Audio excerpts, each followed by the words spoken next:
So there are reports that you are open to an alliance with NDA. So Now, what is your stance? let me clarify two three things which have been taken either out of context or are being played up. let's just say taken out of context. First and foremost, National Conference was a member of the India Alliance. We continue to remain a member of the India Alliance.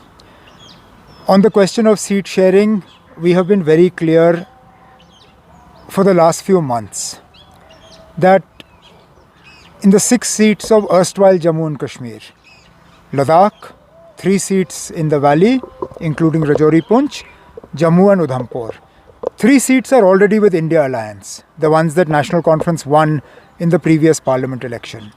Therefore, the seats that are to be discussed are those seats that are held with the BJP. We are firm on that position. What the party president, Dr. Farooq Abdullah Sahab, talked about today while coming out of the office was a reflection of what the cadre of the party feels. The National Conference cadre has made no secret about the fact that they would rather fight elections on all seats. But the truth is that sometimes for a bigger objective, small sacrifices have to be made.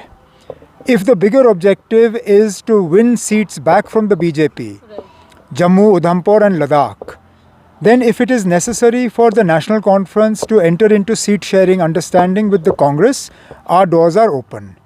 We have not yet had any formal discussions with the Congress, but informally some dialogue has taken place.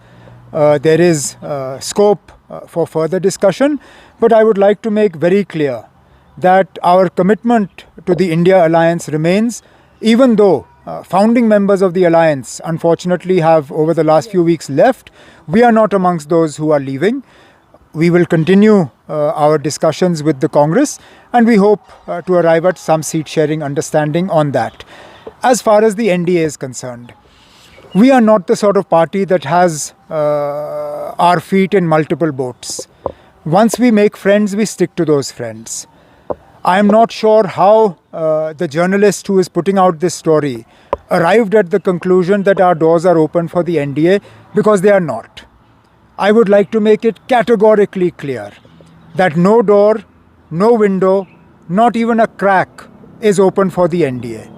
Our entire objective of fighting the parliament election first is to get seats back from the BJP. As and when assembly elections are announced, our aim in the assembly elections will be to come back with a sizable number so that we can start to undo the damage that the BJP has done to Jammu and Kashmir since 2019. To undo the damage, we can obviously not be a part of the NDA. And our entire campaign at that time, when the assembly elections happen, will be to target the BJP for everything that they have done to Jammu and Kashmir. तो ये कहना कि हम NDA में जाने की तैयारी कर रहे हैं, ये सरासर गलत है, ये झूठ है, बेबुनियाद है. इसके मतलब मैं जानता हूँ ये क्यों किया जा रहा है. यहाँ पे कुछ लोगों की आदत है, जब वो नेशनल कॉन्फ्रेंस को मजबूत देखते हैं तो हमें कमज़ोर करने की कोशिश जो है उसकी साजिशें रचाई जाती हैं. बातों को जो है तोड़ मरोड़ के पेश किया जाता है. तो जैसे मैंने कहा, सबसे पहले ये कि NDA के साथ हमारा कोई वास्ता नहीं है, ना आगे जाके हम NDA के दरवाज़े को खटखटाने के लिए तैयार हैं. ना NDA के लिए दरवाज़ा खुला है, ना खिड़की खुली है, ना कोई ज़रा सी भी हमारे तरफ से कोई गुंजाइश है. जहाँ तक ये तासुर दिया जा रहा है कि हम NDA को छोड़ रहे हैं या इंडिया को छोड़ रहे हैं या हम इंडिया को आज कमज़ोर कर रहे हैं, मैं दोबारा अपनी बात जो कई महीनों से हम करते आए हैं, इंडिया अलायंस के पास पहले से ही 3 सीटें हैं, श्रीनगर, अनंतनाग और बारामुल्ला. 3 सीटें जम्मू कश्मीर और लद्दाख की वो बीजेपी के पास हैं. हमारा मकसद आज बीजेपी को रोकना है और इस मकसद के लिए कांग्रेस के साथ सीट शेयरिंग की जो प्रक्रिया है वो अभी शुरू हुई नहीं है. फॉर्मली, इनफॉर्मली कुछ बातें हुई हैं, उनको अब हम फॉर्मलाइज़ करेंगे. आगे आने वाले दिनों में हमारे तंजीम के जो साहिब सदर हैं वो अपने कुछ साथियों को बुलाएंगे. हम पहले अंदरूनी तौर इस पे मशवरा करेंगे और उसके बाद कांग्रेस से बात करेंगे उमर साहब, जो कश्मीर की 3 सीटें हैं, अगर इंडिया अलायंस ने बोला कि उन पे भी डिस्कशन होगी, उन पे कोई डिस्कशन नहीं होगी ना। देखिए, अगर इंडिया अलायंस का मकसद आपस एक दूसरे को कमज़ोर करना है तो ठीक है ना, अब हम इन सीटों पे बात कर सकते हैं। लेकिन अगर इंडिया अलायंस का मकसद बीजेपी को कमज़ोर करना है तो नेशनल कॉन्फ्रेंस को कमज़ोर करके आपको क्या मिलेगा? ये तो पहले ही 3 सीटें इंडिया अलायंस के पास हैं। अगर इनमें से कोई सीट बीजेपी के पास होती या बीजेपी के जो सहयोगी पार्टियां हैं उनके पास होती, हम ज़रूर उन पे बात करते। लेकिन ये 3 सीटें पहले ही आपके पास इंडिया अलायंस के पास हैं। अब आप मुझे बताइए, इंडिया अलायंस में जाने का मकसद क्या था? बीजेपी को रोकना या अपने आप को मजबूत करना? अगर बीजेपी को रोकना मकसद है, फिर आप हमसे सीट क्यों मांग रहे हो? अगर मकसद ये था कि आप अपने आप को मजबूत करना चाहते हो, फिर जिस इरादे से आप इंडिया अलायंस में आए हो वो गलत है। हमारा इरादा सबसे पहले दिन से यही था कि हम जम्मू कश्मीर और लद्दाख की जो 6 सीटें हैं इनमें हम बीजेपी को हराना चाहते हैं। उसके लिए हम किसी से भी बात करने के लिए तैयार हैं। उमर साहब, आपने कांग्रेस की बात की और पीडीपी है, उनका भी परसेप्शन सेम है जैसा नेशनल कॉन्फ्रेंस का है, तो जिस तरीके से कंसिडरेशन में कांग्रेस को लिया जाएगा, क्या पीडीपी को भी साथ लेकर ज़रूर। चलेंगे? जहाँ जहाँ तक जम्मू, उधमपुर और लद्दाख की सीटों का सवाल है, जाहिर सी बात है कि इन बेल्ट्स में पीडीपी का भी थोड़ा बहुत असर रसूख होगा। पीडीपी ने भी इन सीटों पे वक्तन फ़वक्तन अपने उम्मीदवार खड़े किए हैं।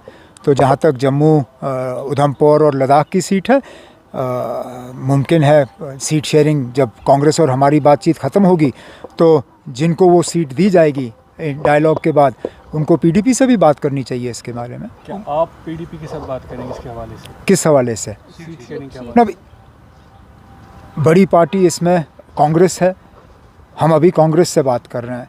अगर कांग्रेस ने ज़रूरी समझा पीडीपी को भी उन बातचीत में शामिल करना, हमें कोई एतराज़ नहीं है ना। कांग्रेस जिससे भी बात करना चाहे वो करें। उमर साहब, अभी जो पार्लियामेंट्री सीट अनंतनाग का मसला है, क्योंकि उसके साथ राजौरी भी ऐड हुआ है, तो उसमें किस तरीके की स्ट्रेटजी रहेगी? मतलब आप कैसे ये उम्मीद कर सकते हैं कि हम अपनी स्ट्रैटेजी आपके साथ शेयर करेंगे? हमें अपनी स्ट्रैटेजी पहले खुद तय करने दीजिए। तय करने के बाद हमें वो स्ट्रैटेजी जो है उसको इम्प्लीमेंट करने दीजिए। उसके बाद आपको पता चलेगा कि हमारी स्ट्रैटेजी क्या है। हम सबसे पहले तो, जैसे मैंने आपसे कहा, हमारी मुकम्मल यही कोशिश होगी कि बीजेपी को जम्मू कश्मीर लद्दाख यहाँ की 6 सीटों में किसी भी सीट पे कामयाब नहीं होने देंगे। अब इसके लिए हमें क्या करना होगा वो आप हम पे छोड़िए। उमर साहब, कुछ दिनों से हमने देखा नेशनल कॉन्फ्रेंस के कुछ लो रैंक लीडर्स निकल रहे हैं, क्या ये सेटबैक है एनसी के लिए? अब कोई पार्टी ये नहीं चाहती कि कोई जाए, लेकिन हम ज़बरदस्ती किसी को रोकना भी नहीं चाहते। कुछ लोग आए सिर्फ जाने के लिए। अब मैं उनके नाम यहाँ लेना नहीं चाहता हूँ, लेकिन मैं जानता हूँ उनको यहाँ भेजा गया था सिर्फ इसलिए कि इलेक्शन से पहले उनको यहाँ से वापस ले लिया जाएगा।